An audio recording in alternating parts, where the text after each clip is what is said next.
नमस्कार, मैं Mohan Dubey. VSRS news में आप सभी का स्वागत है। आइए नजर डालते हैं देश और दुनिया की तमाम टॉप 10 खबरों पर।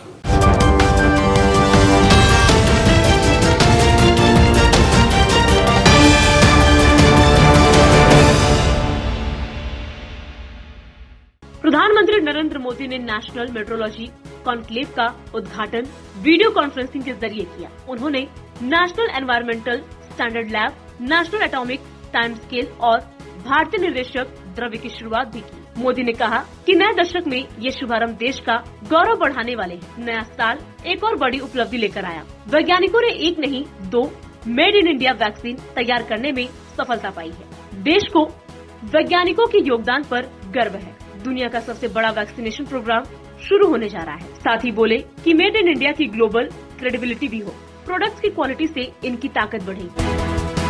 Drugs controller general of India ने ऑक्सफोर्ड एस्ट्राजेनेका की कोविशील्ड और कोवैक्सीन के आपात इस्तेमाल की मंजूरी दे दी है। कोवैक्सीन के तीसरे चरण के ट्रायल चल रहे हैं। इससे पहले ही इसके आपात इस्तेमाल की मंजूरी दी गई। भारत में कोविशील्ड और कोवैक्सीन को इमरजेंसी अप्रूवल मिल गया है। अब जल्द ही कोरोना वैक्सीनेशन शुरू होगा। आधार पूनावाला ने कहा कि हम वैक्सीन के वितरण के लिए तैयार हैं। उन्होंने ट्वीट किया कि सभी को नया साल मुबारक। सीरम इंस्टीट्यूट ने वैक्सीन इकट्ठा करने का जो रिस्क लिया था उसका फल मिल चुका है। देश की पहली कोरोना वैक्सीन को अनुमति मिल चुकी है, जो सुरक्षित है, प्रभावी है और आने वाले दिनों में वितरण के लिए तैयार है। कृषि कानूनों के खिलाफ चल रहे किसान आंदोलन का आज 40वां और अहम दिन है। आज किसानों की सरकार के साथ 8वें राउंड की बातचीत होगी। सरकार को उम्मीद है कि आज आंदोलन खत्म हो सकता है। वहीं किसान संगठनों ने कहा कि सरकार ने मांगे नहीं मानी तो प्रदर्शन और तेज किया जाएगा। किसान नेता मनजीत सिंह राय ने कहा कि बातचीत का नतीजा नहीं निकला तो 13 जनवरी को कृषि कानूनों की कॉपी जलाकर लोहड़ी मनाएंगे।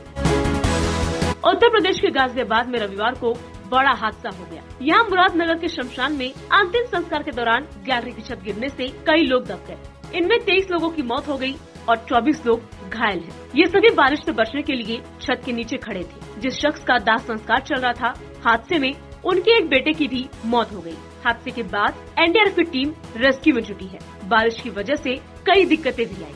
मुख्यमंत्री योगी आदित्यनाथ ने मृतकों के आश्रितों को 2-2 लाख रुपए की आर्थिक मदद देने के निर्देश दिए हैं। साथ ही पुलिस और प्रशासन से रिपोर्ट मांगी है।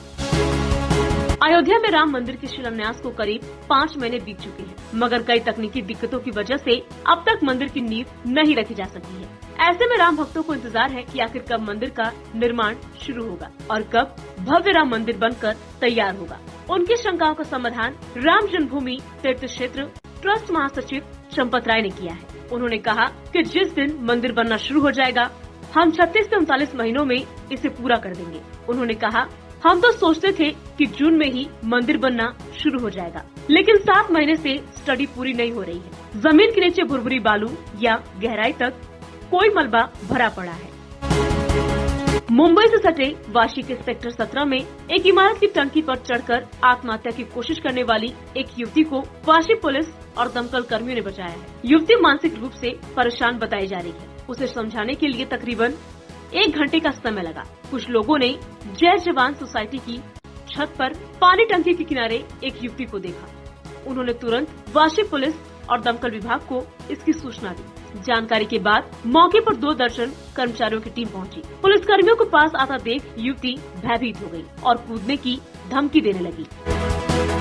पहले देसी कोरोना वैक्सीन कोवैक्सीन के साथ साथ ऑक्सफोर्ड यूनिवर्सिटी और एस्ट्राजेनेका के वैक्सीन कोविशील्ड को भारत में सीमित उपयोग की मंजूरी पर कांग्रेस पार्टी के एक धड़े की तरफ से सवाल तो उठाए ही गए हैं। कुछ विशेषज्ञ भी मंजूरी की प्रक्रिया को अपारदर्शी बताते हुए दोनों टीकों के क्लिनिकल ट्रायल के डेटा सार्वजनिक करने की मांग कर रहे हैं। इनका कहना है कि भारत बायोटेक और एस्ट्राजेनेका को क्रमशः कोवैक्सीन और कोविशील्ड के क्लिनिकल ट्रायल में प्राप्त डेटा को सार्वजनिक किया जाना चाहिए, ताकि उनका स्वतंत्र आकलन किया जा सके। इससे किसी भी खतरे की आशंका को लेकर दूध का दूध और पानी का पानी हो सकेगा।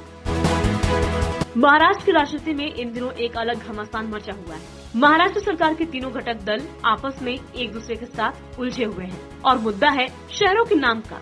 एक तरफ जहां शिवसेना औरंगाबाद का नाम बदलने पर तुली हुई है, तो वहीं दूसरी तरफ कांग्रेस और एनसीपी ने पल्ला झाड़ लिया है। दोनों ही दलों का कहना है कि ये बात हमारे कॉमन मिनिमम प्रोग्राम में नहीं है।